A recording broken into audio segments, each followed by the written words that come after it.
Hello guys, welcome back to my channel. বন্ধুরা, আজকে আমি তোমাদেরকে দেখাবো কিভাবে হোয়াটসঅ্যাপের ডিপি চেঞ্জ করতে হয়, হোয়াটসঅ্যাপ গ্রুপের ডিপি চেঞ্জ করতে হয়। ঠিক আছে, তাহলে চলো ভিডিওটা শুরু করছি। যদি চ্যানেলে নতুন হয়ে থাকো তাহলে অবশ্যই চ্যানেলটিকে সাবস্ক্রাইব করে দেবে। ঠিক আছে, তো চলো সবার প্রথমে আমি আমার যে হোয়াটসঅ্যাপ গ্রুপটা আছে সেই হোয়াটসঅ্যাপ গ্রুপের নামটা সার্চ করে নেব। আমি এখানে হোয়াটসঅ্যাপ গ্রুপের নামটা রেখেছিলাম এবিসি। তো এই যে সার্চ বক্স আছে, এই সার্চ বক্সের মধ্যে আমি সার্চ করব এবিসি। ঠিক আছে, এখানে আমি সার্চ করব এবিসি। দেখো এবিসি দিয়ে কিন্তু গ্রুপটা এসেছে। আমি গ্রুপটা অন করব। গ্রুপটা অন করার পর দেখতে পাচ্ছ গ্রুপটা, দেখো উপরে যে গ্রুপের নামটা আছে সেই নামের মধ্যে ক্লিক করব। ঠিক আছে, তো নামে ক্লিক করে দিলাম। নামে ক্লিক করে দেওয়ার পর দেখতে পাচ্ছ উপরে ফটোটা আছে, এই যে ডিপিটা। তো এই ডিপিটাকে কিন্তু চেঞ্জ করব।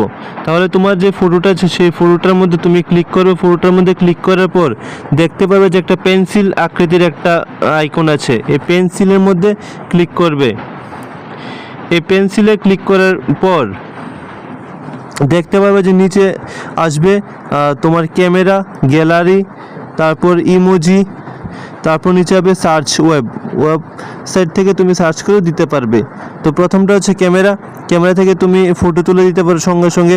গ্যালারিতে যদি থাকে তোমার ফটো তাহলে গ্যালারি থেকে দিতে পারবে, এবং ইমোজি তো দিতেই পারবে, মোবাইলে আছে। ইমোজি ক্লিক করলে ইমোজি আসবে। এবং সার্চ করলে তুমি যে পিকচার সার্চ করতে চাইছো সেটা সার্চ করে তুমি সেই পিকচারটা কিন্তু দিতে পারবে। তো এখানে আমি গ্যালারি থেকে দেবো, তাহলে আমি গ্যালারিতে ক্লিক করব। আমি গ্যালারিতে ক্লিক করে দিলাম। ক্লিক করার পর গ্যালারি থেকে আমি একটা ফটো সিলেক্ট করে নিলাম। তো দেখতেই পাচ্ছ তোমরা, আমি একটা গ্যালারি থেকে একটা ফটো নিয়েছি, সেটাকে ক্রপ করব। তো গ্যালারি থেকে যে ফটোটা নিয়েছি সেই ফটোটা সেট করা হয়েছে, ডান করে দিলাম। ডান করে দেওয়ার পর এখন কিন্তু দেখতে পারবে যে এখানে আমার নতুন ফটোটা কিন্তু চলে এসেছে। তো এই দেখতেই পাচ্ছ আমার নতুন ফটোটা চলে এলো, নতুন ডিপিটা। ব্যাক করে দিলাম। ব্যাক করে দেওয়ার পর দেখতে পাচ্ছ যে আমার যে গ্রুপটা আছে সেই গ্রুপের উপরে যে নামটা আছে, এই গ্রুপের নাম আছে, নামের উপরে ফটোটা আছে, সেই ফটোটা কিন্তু দেখতে পাচ্ছ আপডেট হয়ে গেছে। তো এইভাবে কিন্তু তোমরা কিন্তু গ্রুপের যে ফটোটা আছে, প্রোফাইল পিকচার বা ডিপি, সেটা কিন্তু চেঞ্জ করতে পারবে তোমরা খুব সহজেই।